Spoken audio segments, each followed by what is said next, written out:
Furious crowds attacking American embassies across the Islamic world are refusing to scale down in the protests, which continue to claim lives. In Egypt, demonstrators angry over a U.S.-made film mocking Islam are in a standoff with the police for a fourth day. Artist Paul Lear is in Cairo for us. Paul, so what's the mood in the Egyptian capital this morning? Well, the situation certainly is a lot calmer and quieter here in front of the American embassy in Cairo. The crowd has been pushed back right out of this area, although there are still a few hangers-on on Saturday morning, but certainly nothing like the scenes we were witnessing over the past few days. There is still a heavy stench, though, of tear gas in the area. If you look behind me, you will see the security barrier that the security forces built on Friday morning, and this was to try and stop protesters reaching the American embassy, which is just on the other side. I spent several hours caught up in that violence because there's simply nowhere to run to. All the shops are barricaded, their windows as well as their doors. The hotels in the area had closed down. And I can tell you it's pretty frightening when you have protesters on the one side hurling these huge chunks of glass and concrete at the security forces who were firing constant rounds of tear gas. So the area here is littered with these tear gas canisters. There is broken glass everywhere and there is rubble on just about every street here.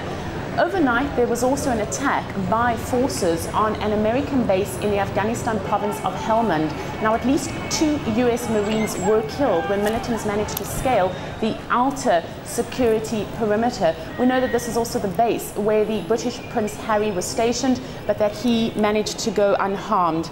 There have also been protests taking place as far afield as Sydney, Australia, where several hundred protesters chanted messages such as "Down, down, USA," the police in Sydney using tear gas to disperse those crowds.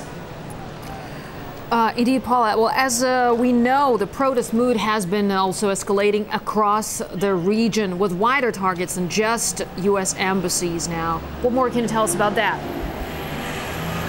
Well, certainly the demonstrations are now spreading like wildfire across North Africa and the Middle East. Of course, the anger being expressed on the streets is anger against this American-made film that mocks Prophet Mohammed. We've seen demonstrations in Bangladesh, in Malaysia, in Gaza, also in Iraq.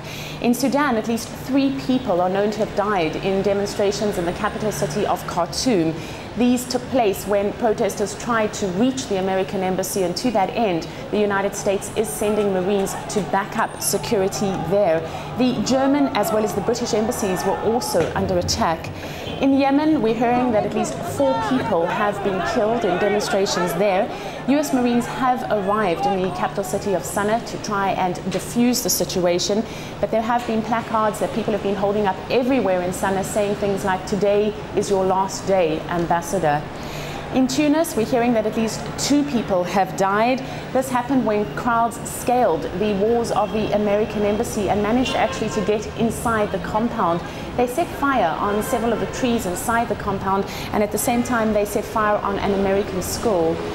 Moving across to Lebanon, at least 1 person there has died when a food chain restaurant came under fire. Massive crowds have also been gathering, not only there in the northern Lebanese city of Tripoli, but also expressing their anger in the capital city of Beirut. At the same time, if you look at Libya, where the violence erupted back on Tuesday, the American ambassador, as well as 3 other personnel linked to the U.S. mission there, have been laid to rest. The United States, as well as the Libyan authorities, have opened an investigation there. They have made several arrests, and we're hearing from them that they believe that this has all the telltale signs of the Taliban, of Al-Qaida, and certainly we have seen Al-Qaida links at demonstrations elsewhere in the region. So at this moment, the mood is incredibly volatile across the region, with further demonstrations planned today, Saturday. Indeed it is, Paul. Thanks very much for bringing us this update. Paul Lear reporting from Cairo.